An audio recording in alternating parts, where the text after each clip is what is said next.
that we look for in terms when baby goes out is they start to get a little bit more fussy, especially on like day 3, day 4, because in the first few nights they're a little bit more tired, and so they're a little bit more manageable. But when they get a little bit later on, they have more energy and they can be a little bit more stressful for parents. And so one of the big things for that to do is they call it the 5 S's, that they kind of help babies calm down. And the 5 S's are kind of based off of how babies were inside the womb, essentially. And so like one of the things that you can do for babies, especially during this time, is to swaddle them, especially if they're very fussy. So kind of exactly how babies have been right now, with these blankets kind of wrapped around them. But one thing about swaddling that we want to make sure that you guys know about is the swaddling can be nice and cozy in the upper body, but babies' hips are still developing right now. And so what you want to do is keep it loose around the legs, because we don't want it pressing on their hips while they're still trying to develop in the hips. Excellent. So that's one of the S's for the 5 S's, is swaddle, because it kind of reminds them of how they were in the womb. It was nice and tight and warm for them. The other things that you can do is give something baby to suckle on, even if it's just breastfeeding or just your finger or something like that, for baby to suck. So sorry to interrupt, but doctor, do babies have a long-term and short-term memory? So at this moment, it's actually around 4 months is when they start having more long-term memory. And so that's actually when you see, like in the pediatric office, when they're under 4 months or so, when they see the doctors or they see the nurses, they're okay. But then like after 4 months, this is on average, but like around after 4 months, when they start seeing the doctors and the nurses, they're like, oh, here comes the shots, and they just start crying just by seeing people. And that's why like a little bit earlier on, it's like, oh, like they don't have that longer memory. They have a more short-term memory at that. Interesting. So so you can watch for that when you guys go to your like 2 months, your 4 months, your 6 months, like when babies come up. And so that's kind of something to look out for. Yeah. In terms of for fussy babies, the other things like, give them something to suckle on, whether it's just a finger, because that actually like is one of our That's the second S? Yeah, second S. That's one of the things that it's like our go-to essentially in the beginning when they're a little bit more fussy. Another one is side. So this is third S, and you can hold baby not side in the bassinet, but you can hold baby on their side, so they can either be facing towards you or facing away. Because if you think about it, if they're facing up, they only get one side of their body towards the warmth of your. But if you have their full body kind of pressed against like skin to skin, then they feel that more warmth and comfort for that. And so that's one of the S's, is side. And then the other thing is sway. So sway is another thing that you can kind of have baby, because if you think about it, it's like how they were in the womb. And so when mom is walking around, they have that gentle sway motion while you're walking. The last one is shush, or it's kind of making the sound of like shh, because that white noise sound is essentially what baby was kind of hearing in the womb as well. And so some people have like little speakers, or they just make the noise with their mouth. It's a comforting sound for baby.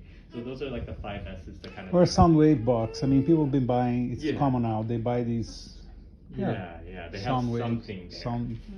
But it's just kind of that sound that all of these things together can help them feel more comfortable. And so that's for like fussy babies and coming up. The other important thing that we like to remind parents about is what to look for if you need to bring them back to the hospital. And so, everything has been looking good for their labs and everything, but we just want to make sure that you guys have something to look out for, just in case.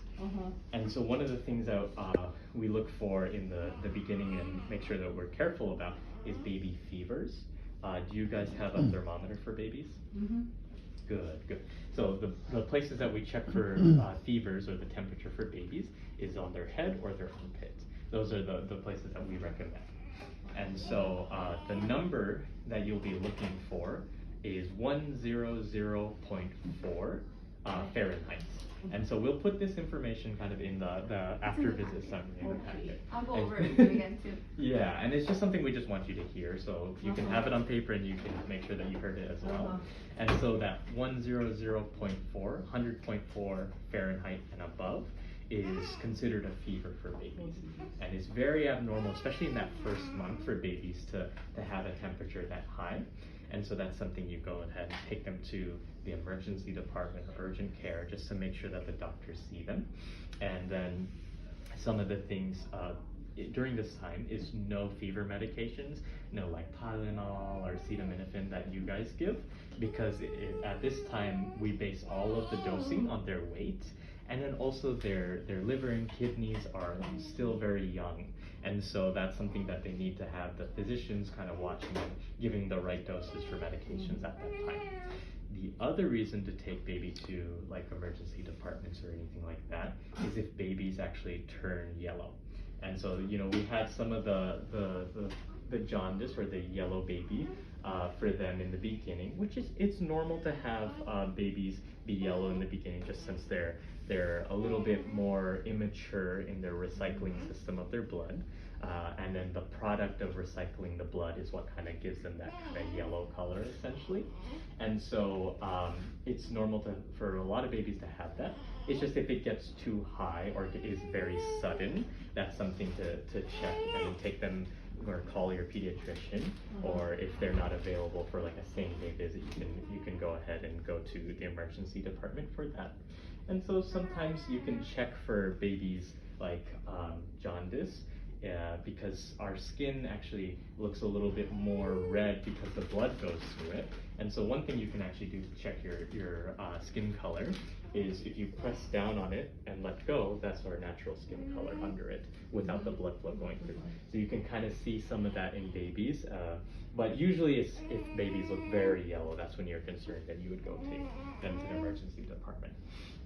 But you guys already had that follow-up with Dr. Siotan on Tuesday, so that's something that we feel comfortable with you guys just following up to see if babies are gaining their weight okay, and if babies their jaundice levels are okay. And they'll check that in the office, because at around that time is when their peak level of the jaundice number is.